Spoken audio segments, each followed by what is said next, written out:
Welcome back, players. I'm Jack with 36 Cancel, and instead of Coco here with me today, I'm doing a little collaboration with Platinum Point, another Weiss YouTuber that's been making content even longer than I have.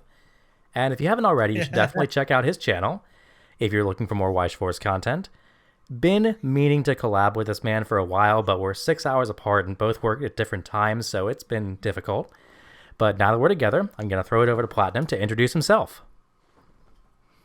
Yo, what up, guys? This is Platinum Point, and I'm here with my buddy Jack. Here, we've been planning on doing a collab like this for almost a year. Yeah, Yeah, it has almost been a year. like this.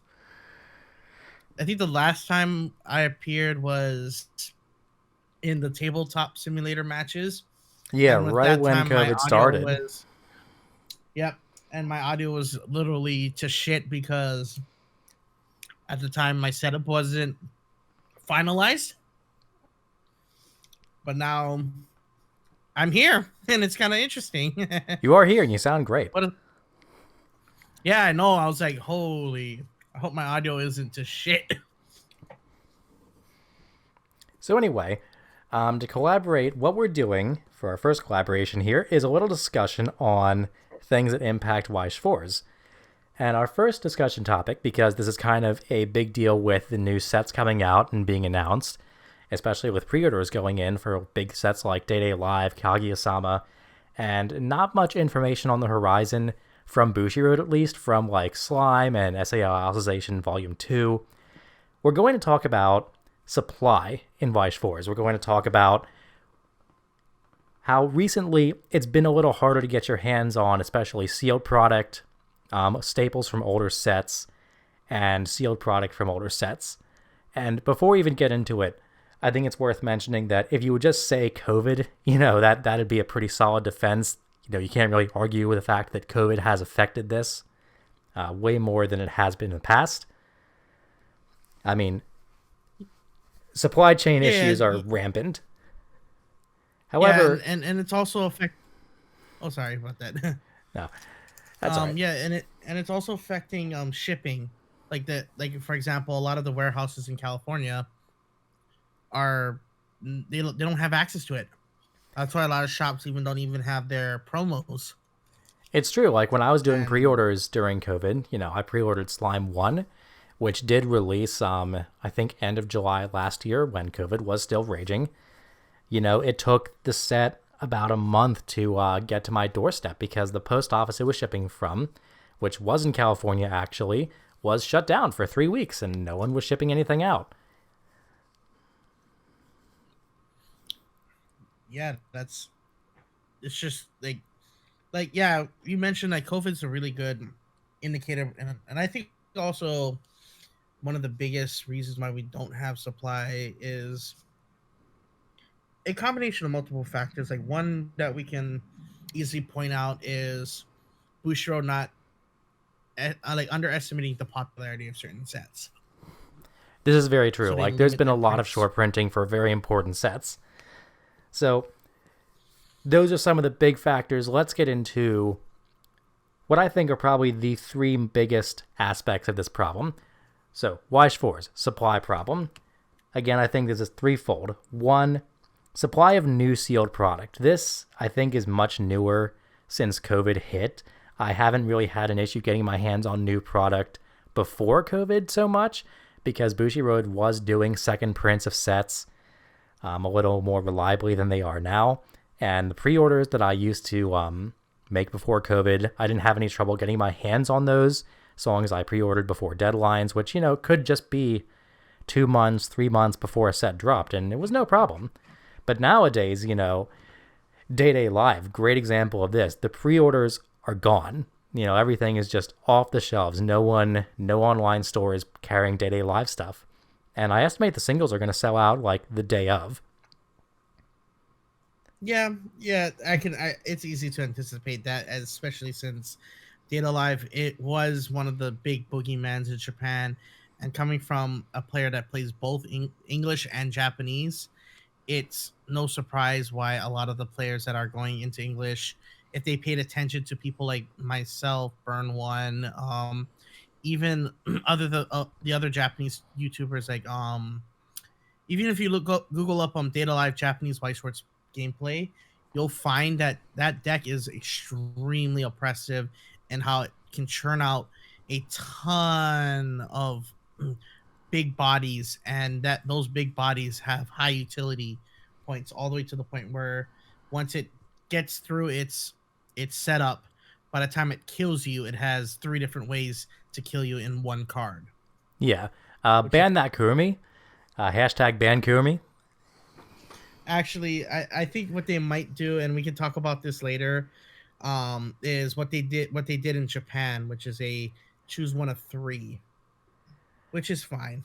I mean, I don't know enough about the set to really give any banning Yeah. recommendations on it yet, but like when I read that card, I'm Yeah. like, why is this okay? Yeah, that's why we like that stuff it's easily another conversation that we can save for like a future collab maybe. It's very true. So like back to the supply issue. So we talked about new sealed product and new pre-orders. Second aspect of that is the secondary market on old staples. So Weiss Schwarz obviously is a game where titles are separated. You can't mix titles with other titles, but many of the bigger titles get secondary releases. They get more sets. Well, the problem with that is that if you want to get into a set that has multiple expansions, you're going to have to buy some of the staples from the older set in most cases. Excel World being the huge exception to this rule. No one buys anything from set 1.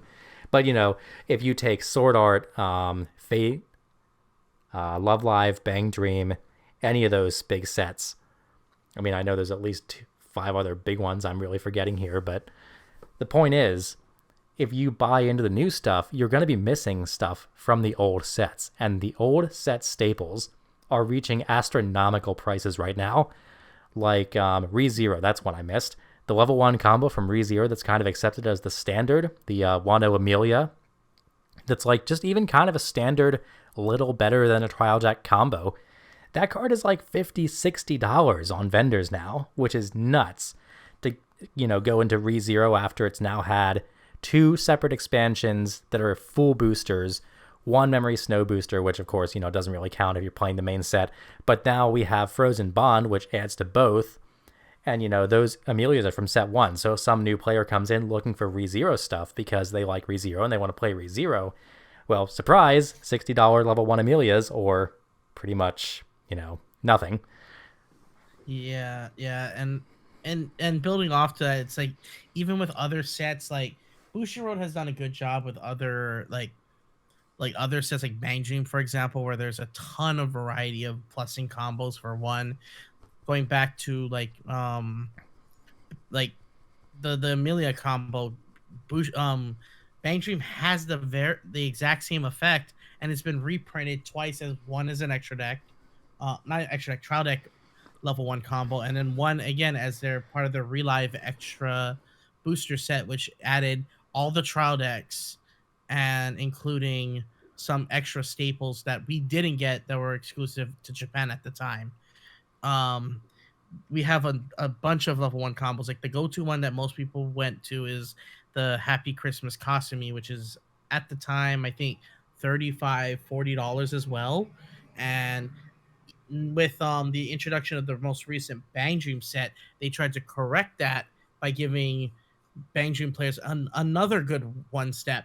And it's like the only 2 ways you can address that price discrepancy is by either offering more variety and plussing one steps, which some sets do have, or reprinting, as I think is the most simplest solution. But what do you think would address this as well, Jack? Well, there are a lot of solutions that we could look at, like just to throw some out there before we even get into that part of the discussion. Re-edit sets have been very popular, extra boosters that have featured reprints. You know, I think there's some of those in Japan, not Japanese, not necessarily in English, though, that we've seen that do have reprints from base sets in them, which are nice. There's a lot of ways to address it. I mean, other card games have this issue too, and I want to talk about that later as well. But to get into the third point, one other thing that Weiss Schwarz experiences that's a little more unique to Weiss Schwarz in terms of supply problems is that sealed product of older sets that are also big titles like For example, Kill a Kill. I mean, let's face it, Kill a Kill is not a great deck, but I'm sure there are plenty of people who have just now heard of Weiss Schwarz, and they're like, man, I love Kill a Kill. I'd like to get into that set. And like the sealed product for Kill a Kill, despite the set being hot garbage, is like $300-$400 for a freaking sealed box now, and like $60 for a trial deck, which is insane because they're just never printed again. And again, there are a lot of big titles in Weiss that just had one set printed for them. Now they're kind of older, outdated, not nearly to the factor as Kill a Kill is. I mean, Kill a Kill, I think, is one of those bottom 5 sets, maybe bottom 10 sets, if I'm being generous. But there are plenty of titles that have that problem. And then, like, when, again, new players come into the game and they're looking for these titles, that's a problem for them. And I'd like to see Bushiroad do a little better on that front. Same. I do agree with that. Like, look at another archaic set that Japan supports the living daylights out of. Angel Beats. Angel Beats has an expansion in Japan, part of a collaboration with its other studio counterparts, which is the key anniversary set. And yet we have we have maybe one or two key sets in the English metagame, and yet you see any push for that either. So it's like it cuts both ways, where there's some sets that lack that expansion due to popularity or due to just overall bad PR. Like another popular one is Fate Kaleid. Fate Kaleid has a ton of support in Japan, but because it has I'm sure it has does. such a nasty PR. But because it has such a nasty PR, you don't see that expansion, and yet the set is actually really strong. That's like you do see current sets that we have don't get any kind of legacy support, and that's also kind of a concern. Like Madoka is right now only recently getting their legacy support with the Magia Record game and anime sets, and even that is sadly not enough sometimes.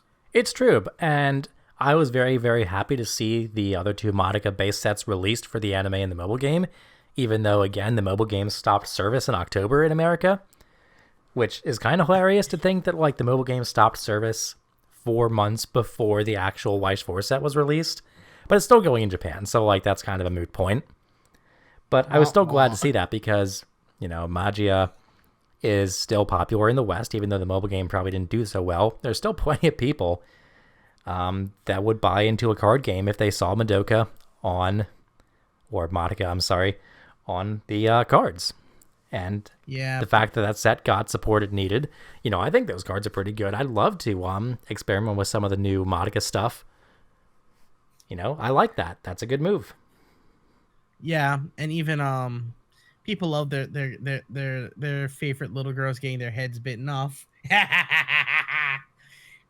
Boom. It's so true. So anyway, moving back into the actual discussion. So we talked about the supply problems that Weiss faces. So obviously we don't want to just complain. We want to kind of dive into the issue a little more and go into the causes, go into why it's important to consider as like a topic for discussion for Weiss Schwarz, and then, of course, offer some solutions. So let's go right into the causes of this problem. And by problem, we do mean supply of Weiss Schwarz. Not being able to buy the product you want, the card that are staples from older sets having high prices, and of course, older sealed product being almost impossible to find. So what are some of the causes of this issue? Platinum, what do you think is the main cause of that? I think I mentioned it earlier. It's the issue of... Actually, it's a two-pronged issue. One, Bushiroad underestimates the popularity of the sets, so they try to be very conservative on the first run. And the second thing that I do feel, and UA Paying of Strictly Broken even mentions this in his earlier videos about how the West has this huge obsession with just playing Japanese only. So that does contribute to the fact to that conservative printing that Bushiroad tends to take with English releases.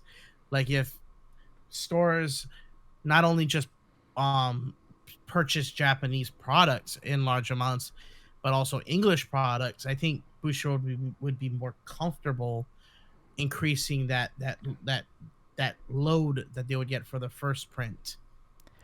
Yeah, and like the Japanese and English products simultaneously existing in the West is definitely something to consider. But when it comes to stores ordering, the experience, at least on my end with my LGS, is that we just have not been able to get stock in for titles that the players want. And we've got, a pretty healthy player base at my LGS. Not the biggest, but it certainly exists. And we have a myriad of titles we all play. I mean, pretty much every player there plays multiple titles, multiple big titles, and a lot of us don't even overlap. So, I mean, not only added to that, but my LGS sells online as well. And the line we keep hearing from the store is that they just cannot get Bushiroad to send them product. They're asking for it. They're trying to order it, but Bushiroad says we don't have any. And like, that's a problem. If you're a business, obviously, if you have a product that people want, you're like, well, I can't make that product. Well, that's kind of an issue. And it's also a problem with the company that underestimates the first wave and is not willing to do a second wave, which they should have done. Like, they've done it time and time again, like with Konosuba. They did a second wave for the first set when set 2 came out, but they underestimate once again the popularity, especially with Legend of Crimson that just came out, where you see a huge drop in prices for Legend of Crimson product because everybody has already busted cases in them and got what they needed, and they still need the previous 2 sets to build off of because most of the meta builds uses existing pieces along with the Legend of Crimson set, and it's downright shameful. Like, you think they would learn from this after seeing so much surveys coming in and people requesting reprints, that they would at least release a statement on it. That's my issue. Yeah, I mean, you would think with a product like Konosuba or Sword Art or ReZero, obviously, if you reprint the first iteration of any of these sets, maybe not Sword Art, that's a bad example, ReZero and Konosuba, at least, it would fly off the shelves. It would sell out immediately. So the idea that Bushiroad wouldn't just print that up, unless there are other issues, which, of course, neither of us are patent lawyers. We don't know much about licensing or copyright. But that, aside, you would think that they would just very hurriedly reprint this stuff because it's basically printing money. I mean, at least in my eyes. I agree with you, and it's interesting because there's also the other side to it. It's like if you reprint too much of it, they can potentially lose money because people already have existing products or the existing, like, for example, people like you and I who've already invested into the first 2 sets, we don't necessarily have that need to go into it unless we're trying to max rarity something, which, again, there are max rarity, I guess you could say max rarity nut jobs out there who want to max rarity a deck, and what's up? It appeals to both markets. Nut job here. You okay? Yeah, I forgot you and Overlord. I have Overlord, I have Goblin Slayer, I have Gurren Lagann, and I have Project Diva. Yeah, so you have a nut job right here. Yeah, huge nut job. Max rarity. He'd probably max rarity Konosuba if that came into. But I think it's also like I remember getting to a discussion with a couple of the other players, and there is an issue with like the patent. I think not patent, but licensing. I think the sunset clauses. So maybe what Bushiroad might need to do also is renegotiate the extension of those contracts and see if they can get a negotiation, because they have so much potential to make a lot of money off of reprint sets. Because let's be honest, like this game, if you have a healthy supply, eventually the demand will pick back up. It's just maintaining a healthy supply. It's true, and the healthy supply, I think, is really tied to bigger titles, because let's face it, what draws people into Weiss Schwarz, at least for the most part, the first time players, is big titles. It's the big blockbuster titles that are on cards. And let's take Mob Psycho, for example, or, Batman Ninja. Who thought that was a good idea? I mean, look, I like Batman as much as the next guy, but like Batman Ninja, really? So like if you had released a re-edit set for a big title instead of Batman Ninja, and I realized that was an inclusive, and like there are plenty of other places you could release a re-edit set, but like that would have done a lot better. And yes, contracts have sunset clauses in a lot of cases, like they can only hold the rights to print these cards for so long. Do I know the exact minutiae of how that works? No, but like I imagine if you got it once, you can probably get it again. Yeah, and that's where you and I are in full agreement on that. It's like, I think it's just like, it goes back to my main crux, is like a lot of Bushiroad's decisions tend to be them being way too conservative on certain sets and relying so heavily on the player base to kind of create that demand even when the demand's already existing. Like take Data Live for example. There's a ton of players that feel like they got shafted because people were clicking pre-ordering their cases and their playsets quickly, that some stores sell out. And it's like, it's not the store's fault and it's not the player's fault.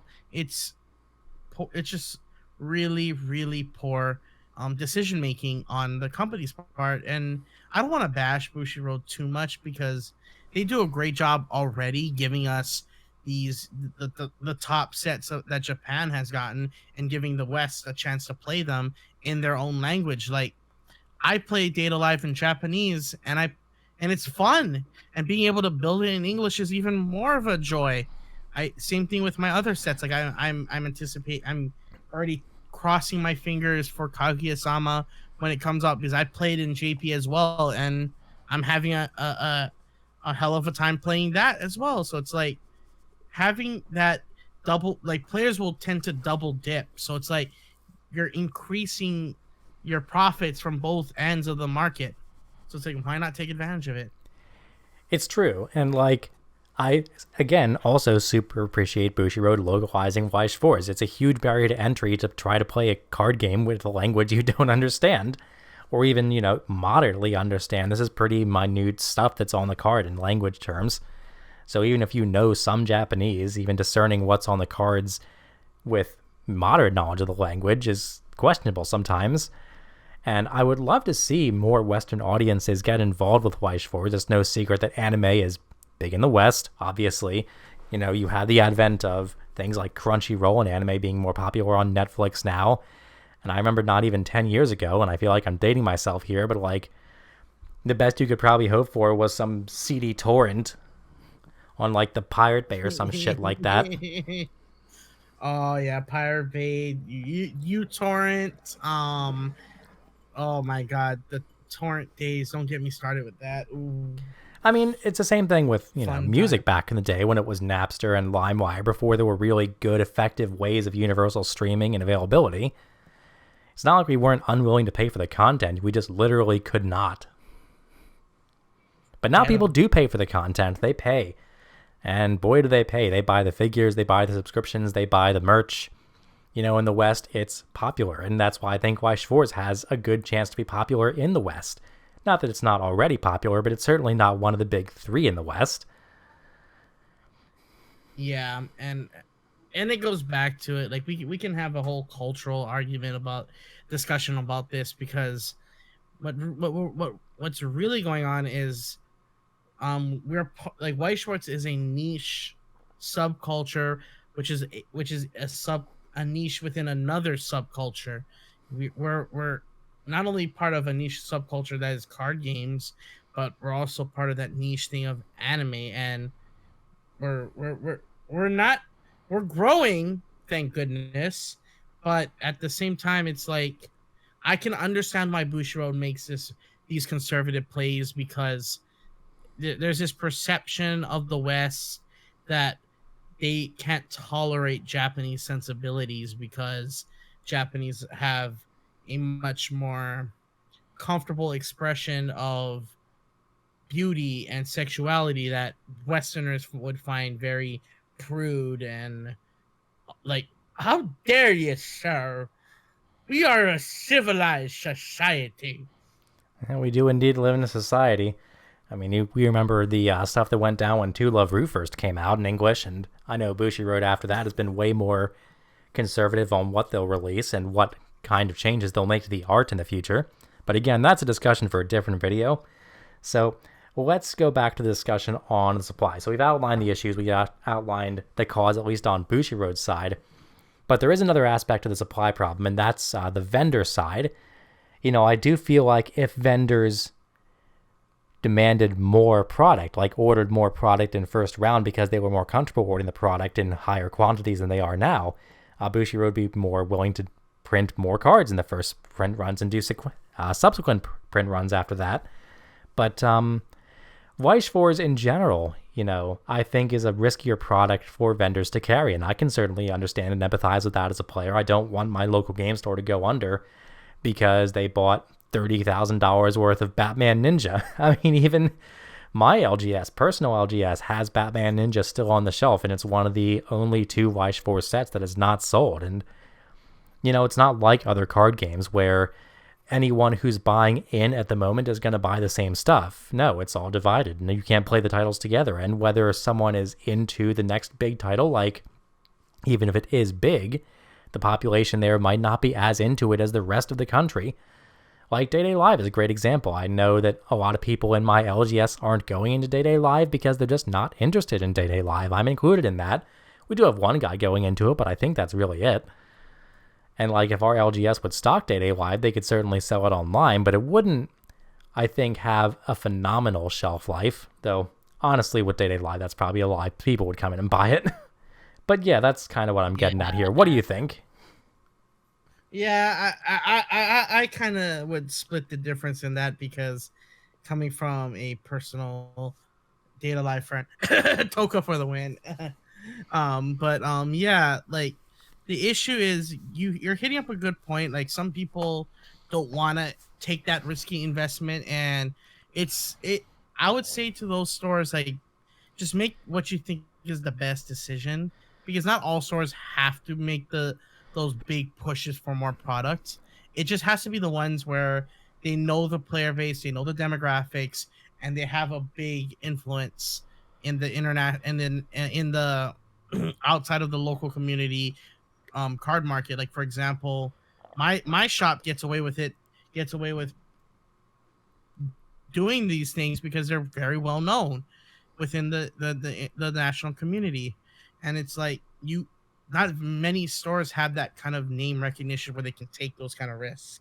It's like, true. Look at, like Strictly Broken can make comfortable, I wouldn't say super comfortable decisions, but they can make decently safe purchases because they know with their name recognition, with their influence in the community, they can sell those things. But some stores like your card shop, which may not have that kind of clout yet. No, it definitely doesn't. So it's a gamble. So it's like, really, it's like, honestly, like having that consistent flow of product is not a bad decision making point for Bushiroad.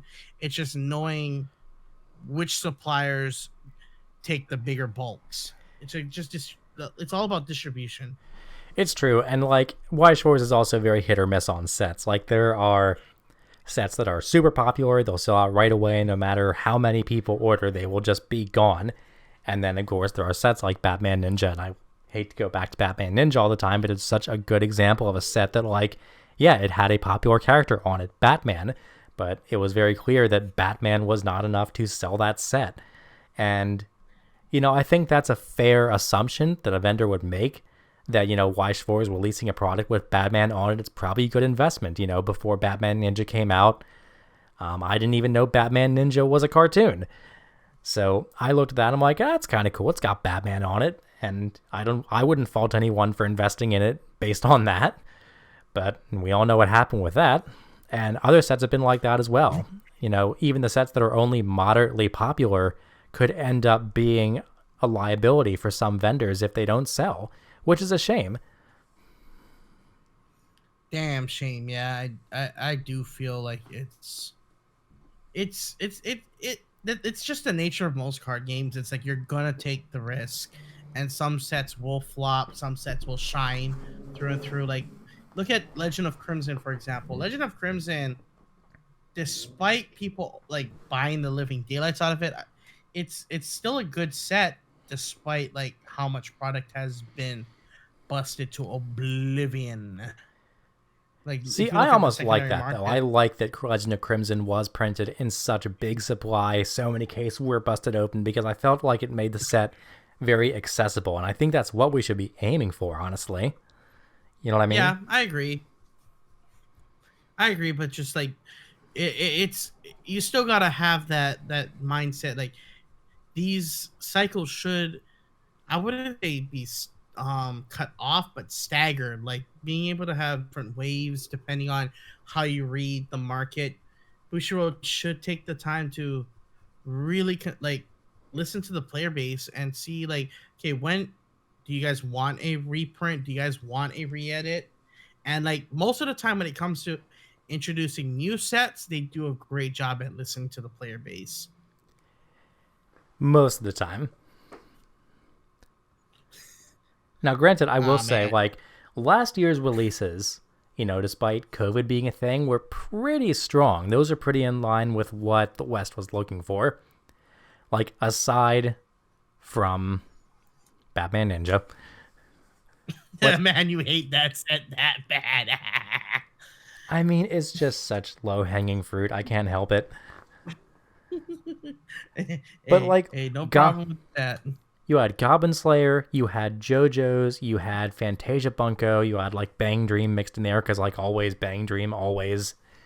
You had Slime, you had Overlord, you had Adventure Time, you had another Konosuba set. These are all very popular and much demanded releases in the West. And it's the same thing looking forward to the spring lineup. I mean, you've got titles that have been, that have players dying for them to come over. You have Kaguya, you have Day Day Live, Slime 2 coming out, which is huge. Fate Sweetness. Babylonia. I mean, these are big titles. People have wanted these titles, and they've sold very well. So I think Bushiroad, at least last year and so far this year, has made some very strong decisions on what sets to bring to the West. And I think that definitely helps vendors because they can be a little more sure in their investment when they go and buy these products, which does help the situation. Now, another thing I wanted to bring up, though, is that since COVID hit, sorry for to be talking so long, but I just had another thought here that I wanted to get in here before we moved on. Since COVID hit, many game stores that are even smaller and didn't do so before are now selling Weiss Schwarz sealed product and singles online, to help them get that revenue stream back from lack of foot traffic. And I think being that that's changed a lot for some other local game stores that didn't used to do it before, stocking Weiss products is now going to be less of a liability for them because they can sell it online to a much larger audience. And I'm hoping that because that happened with COVID, could be one of the silver linings that game stores are more willing to supply Weiss product because if they don't sell it on their shelves, they can always sell it online. Yeah, that's also another good point that you're bringing up, because looking at this whole thing, we do see a kind of a resurgence of play thanks to Bushiroad kind of supporting gameplay through the online remote fight Discord servers, and even shops taking up that mantle of hosting their own remote fight tournaments. Heck, look at the previous shop league. Like, people were participating to the living day, like, till the cows come home. Like, stores were able to see the community that they thought would die off because of the pandemic still have that flame of being alive. Like, sure, my locals took a huge hit with most of their mainstay players not showing up to the online servers, but they still have like this a consistent number of people coming in, which is nothing to feel bad about. It That's why it's really just, I think it's a sign for better things to come. And I think if Bushiroad is willing to ride that wave, they could make some really interesting decisions going down the road. And I'm looking forward to seeing what they will do. But like, if anybody who's affiliated with Bushiroad does see this video, please like listen to what we have to say. And for those who are watching both on Jack's end on my end, share it around, because we do need to let the message spread that we do want to see more products. We do want to see reprints, just so we can really capitalize on the player base kind of showing that it's still alive even during this pandemic, so that when we do open back up, we Bushiroad like meets us on our word and fulfills the promise that ultimately they're trying to make with us right now. Yeah, that's a very good point. I mean, if Weiss Schwarz can survive COVID, I have high hopes of the future of it, because we definitely saw not a drop, but rather an uptick in the community, not only in online gaming, but for online content creation. A lot of content creators have grown and gotten more subscribers during COVID times, which is really nice to see. But when we gear back to the discussion at hand, I think we're kind of moving into the solutions part and what Bushiroad can do to alleviate the problem for players a little bit. And you mentioned something that's really obvious and something that I would definitely 100% agree on, which is more re-edit sets. We have, I think, one re-edit set in English, and that's the Sword Art re-edit set. And English exclusive players like myself might not know this, but Japan has a lot more re-edit sets than we do. They re-released other popular sets like Konosuba re-edit. And correction on that, we actually had 2 re-edit sets. Although the first re-edit set is actually technically our first release, and that's Angel Beat, because if I remember correctly, when they originally tried to release Angel Beats, there were certain cards that they couldn't port over from Japan, so they had to use the Japanese re-edit set, which is just a minute point. But yeah, Bushiroad has done re-edit sets before in English, and I think it would be helpful. Plus, with Konosuba re-edit, they could introduce some of the cards that Japan had been messing around with that were main staples back then. Like, there was even a one-step Megumin combo that paired with the 3-2 Megumin, which made the deck even stronger and way more consistent than it is in Japan, with only us relying on the Bunny Girl Union at that time. Right, because Konosuba totally needs help. Yeah, but like, it added an extra layer of consistency that the deck actually kind of needed to make sure that you have the stock to play out triple Megumin turn when you try to execute your opponent. Ugh, God. Yeah, yep. But point being that re-edit sets, I think, not only are good ideas, but I think they have a pretty good proven track record, even from the technically 2 re-edit sets we have in English. Like Sword Art Online, a great example of a re-edit set that worked to a great extent. I mean, this set not only had Attack in Waves, which were new to us. I think Attack on Waves were they're not outside the re-edit set, are they? No, I think they're exclusive to the. I know one of them was, yeah, I think both of them were. Both the Kirito and Asuna were both exclusive to the re-edit, because I know the Climax combo is not.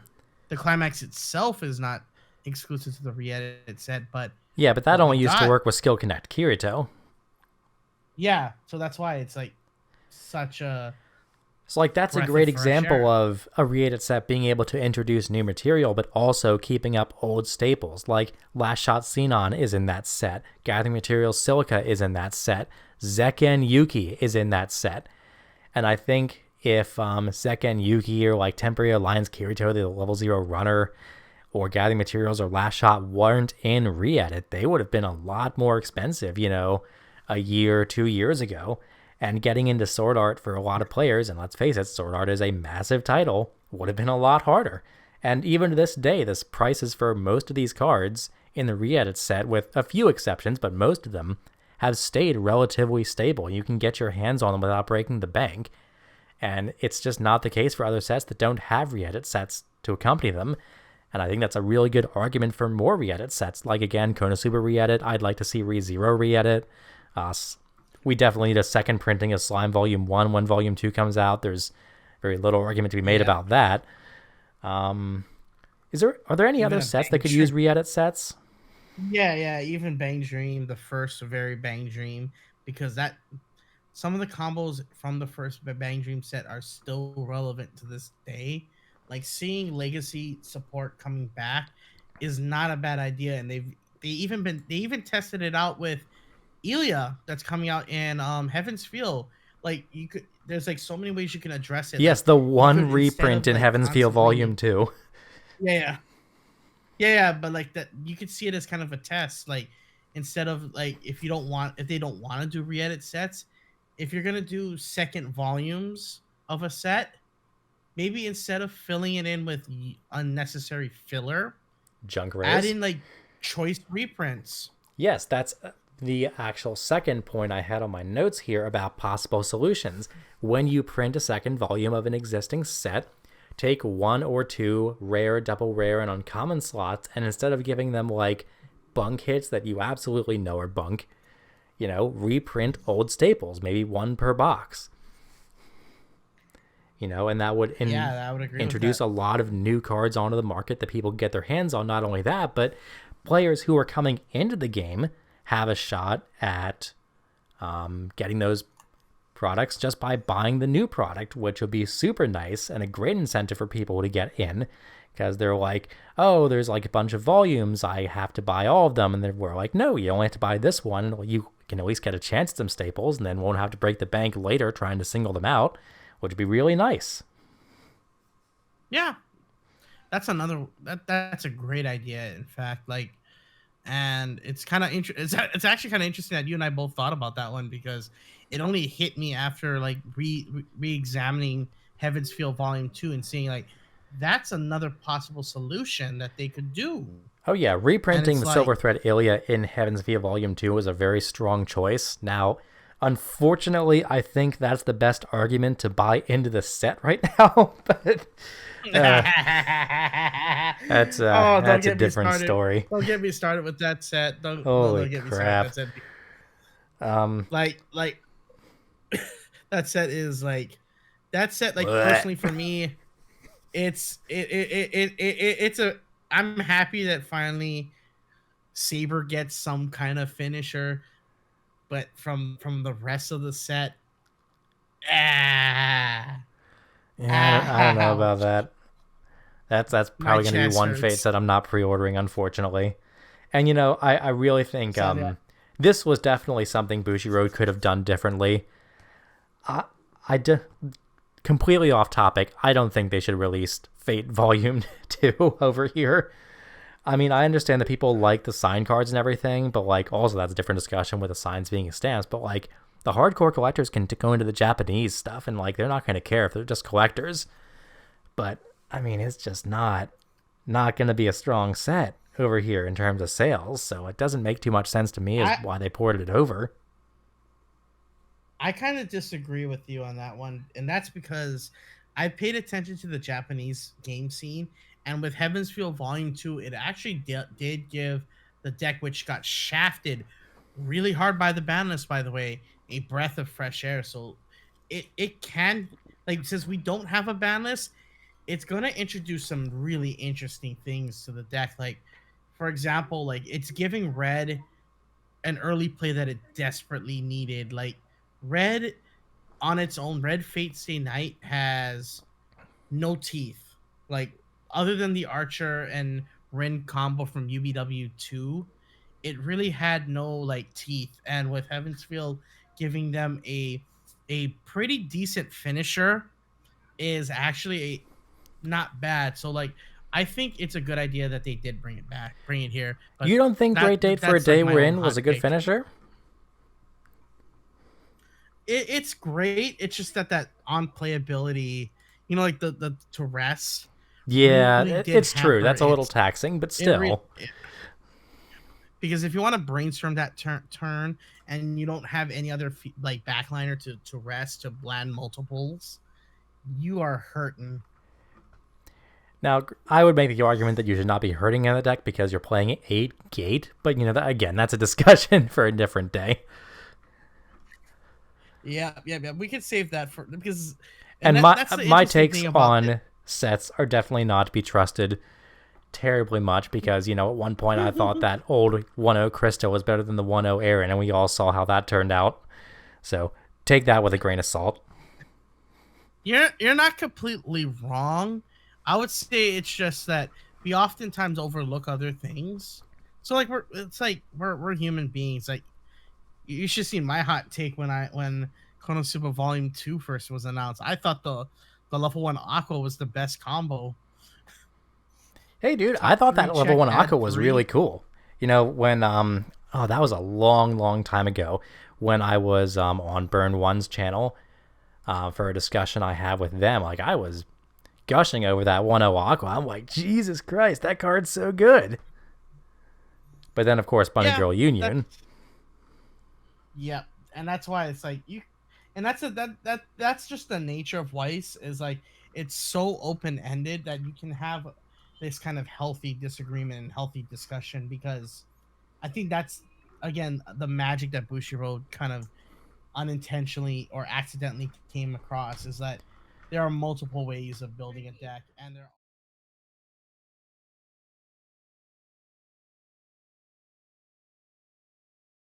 So the third thing I was thinking of, at least on the front of solutions, is some card games also choose to release exclusive product that focuses on older staples. Like I'm a really old school Magic player, played Magic for years and years and years, grinded the tournaments like nobody's business, and it was a time. They release stuff like from the vaults. They released I can't think of some of the names of those products anymore. It's been so long. Like is it those core set reprints? I remember they did. Well, they did the core set reprints. Like that was also definitely one thing that was Magic exclusive that I don't think really would work in Weiss, but that's one way they kept Modern Masters. Oh yeah, the Masters sets. That's a great point. I mean, the Masters sets were a little bit after my time. I quit Magic, I think, right after they print Deathrite Shaman and Grizzlebrand. Grizzlebrand was a big factor. Let me think. What? And like, while you're thinking about that, let me add on to that. Like, even in other card games, I've noticed like Pokemon does this with their shiny editions, where they release the shiny versions of meta defining cards, or even just generic like not even low desires staples or Pokemon. And even Yu-Gi-Oh does this with their Megatins. They do it with their battle, like what they've recently done with the Battles of Legends Gold series. Like a lot of card games have built in like legacy support and reprints that I think Bushiroad could learn a thing or two from them. Like they do it for Vanguard in the form of like the current what is it, the clan selection sets, where they reprint like really strong staples from past sets for the existing clans. Yeah, and that's definitely one option, and definitely something that a lot of other card games do to alleviate this problem that we're talking about when it comes to getting your hands on old staples. Now, while I do like the idea of premium products sometimes, what I experienced with Magic kind of put a bad taste in my mouth for it, because what ended up happening was when you got premium product that contained really important staples, what would happen was vendors would get an extremely limited supply of it, and it would fly off the shelves immediately. There would be like no chance to buy it, and then it would be sold on the secondary market for like 500% markup. And like that really doesn't alleviate the problem that we're trying to address here at all. Yeah. And I think it's just like, I think the best solution is probably the simplest one for us. Like, and I think we both agree on these two ones. Like, either reprinting select cards in the in the neck, like the sequel sets, or even just doing a plain re-edit set would be easier for Bushiroad's load. And with re-edit sets, we've discussed earlier, they can even introduce some new mechanics or new cards to spice up those sets to Oh, kind they of absolutely could. reinvigorate them. Like, give support to colors that need support that weren't necessarily like the main stuff in those sets. Like, if you were going to do a re-edit set for ReZero, you could give Ram a lot of new tech because Ram is not a very popular choice in the meta ReZero builds. Even even you could like to this day, even Puck with his new support is still really crap. They could spice Puck up to make him an actual good supporting card or a good standalone build. Mm-hmm. So But we're almost capping we're out at giving an Bush hour here. I mean, I think I'm at the 52-minute mark almost here. So why don't we do a TLDR here and wrap things up? yeah. So let's sum up like our solutions. So what do you think would be the main two that you think Bushiroad could capitalize on if they paid attention to this point? Well, I think the most obvious choice here is more re-edit sets. I think that's just going to be the strongest option going forward. As for reprinting old cards from old volumes into subsequent volume decks, subsequent prints of sets like Heaven's View Volume 2 with Silverthread Ilya, I do like that idea.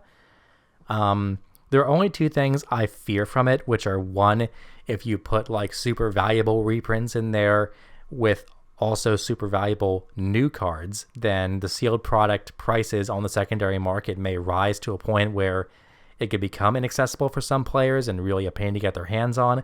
And I certainly wouldn't want to see that. I don't think that's a desirable scenario at all. But, I think the risk for that happening is relatively low should Bushiroad keep even just a moderate eye on what they're putting in there versus what they're not. But the re-edit sets, I think, are the strongest choice because not only do they allow I lost my train of thought here. Not only do they allow old staples to be reprinted, but they allow Bushiroad to bring in new tech to experiment with for older sets, which is really, really nice because not only does it support the players who already own the product, it supports the players who are new to the game. And, when you can have a win-win situation like that, I don't see any downsides. Yeah, I can pretty much I can see that again, Bushiroad, do this re-edit set sell. Do it.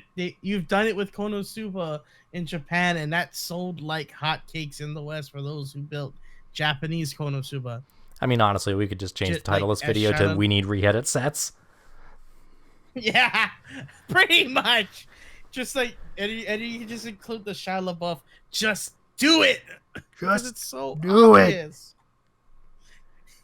It's like and honestly, like this conversation is really good because it allows people like beginners and also people who are at that top who have to comb through all those surveys to kind of see just from, even if it's just from two players' perspectives, and not just two players. We're like, not.